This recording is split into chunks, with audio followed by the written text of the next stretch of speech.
If I could just add, Ms. Litvak came from a very wealthy suburb of Houston that was in my district at that time. You wouldn't think this would happen in a place like that, but no neighborhood is protected from this. That's why we introduced the Stop Human Trafficking in School Zones Act to increase the penalties to 5 years in prison, just like we have, the same policy for guns in school zones. Why in the world would we be able to pass that kind of legislation that has a harsh penalty for human traffickers found in school zones? Mr. Thompson. Pass it. Pass it today. Not next week. Pass it right now. Thanks for the endorsement. Gentleman now from California is recognized again, Mr. Correa. Thank you, Mr. Chairman. And again, I want to thank the witnesses for being here today, especially the victims for speaking up. I'm from Orange County, California, probably one of the wealthiest counties in California in the United States. Last I looked, more than 50% of the young girls in juvenile hall were there because of prostitution.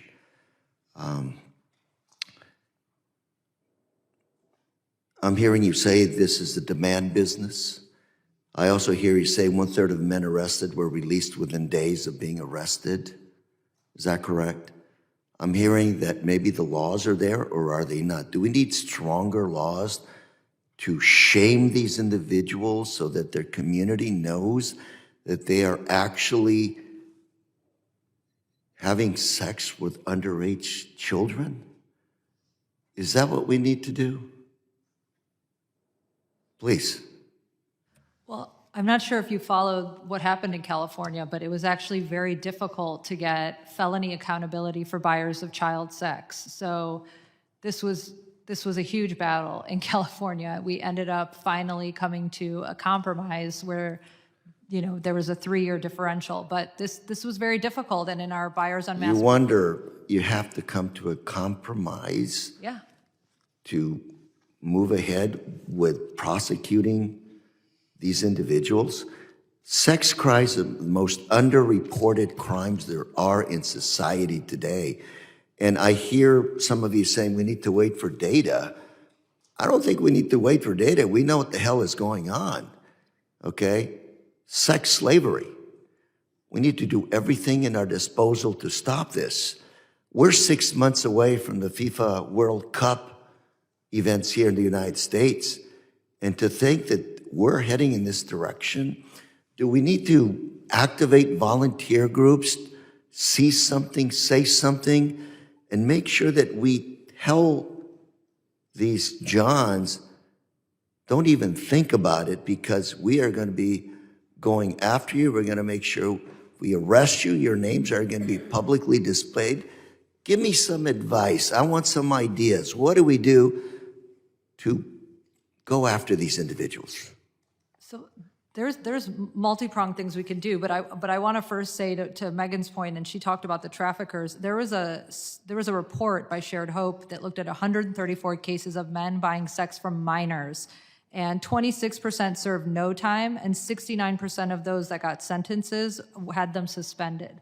So this notion that even buyers of child sex, like surely we hold them accountable, it's just not the case. So, in many cases, the laws are on the books. We just need, the political will to enforce them. But there are all sorts of different modules now. There's AI, there's Transaction Intercept, which this organization, Street Grace, is working with tons of law enforcement all over the country to implement. There's all sorts of states in the last couple years. 4 states have made it a felony to buy sex. And are working to implement this. I know DHS has been very active in states like Texas and has been doing excellent work. So it's not necessarily, passing more laws, although in some states that's been incredibly effective. It sounds like we need to enforce them. And like you said, exactly. the political will is needed. And Mr. Chairman, I don't know about you, but we're at the federal level, and I'd like to see us do something legislatively to make sure that these laws are enforced federal laws at the federal level. And especially the grant programs that we have under TVPA, making clear that the enhanced collaborative models that traditionally were able to be used for these proactive demand reduction operations can continue to be used to do so. For the last few years, there's been direct language from OVC explicitly banning them from using that funding to do these proactive demand reduction operations, because you'd have to ask OVC, but in our estimation, it's probably because they're seen as, going against sex worker rights. And so it's really important to This understand. is not about the sex worker. These are about Exactly. the Johns. Exactly. We want to go after the demand. Exactly. And irrespective, this demand for commercial sex is what drives the market that fuels trafficking. And it's very important to realize that we have to target the demand in order to prevent trafficking. This is just an outrage, and I would ask our chairman and ranking member to work together to come up with some kind of a mechanism to make sure we enforce the laws in the book, and also make sure that we shame the hell out of these Johns and make sure that their community knows that they are doing some very bad things in our communities. Mr. Chairman, I'm out of time. Well, Mr. Chairman, if you'd indulge me for just a second, I want to make something very, very clear. Those numbers are startling. And what we're saying is that cops and deputies and federal officials, they're arresting them. They're bringing them in. But we don't set the terms. We don't prosecute them. And we're not sitting on the bench releasing them.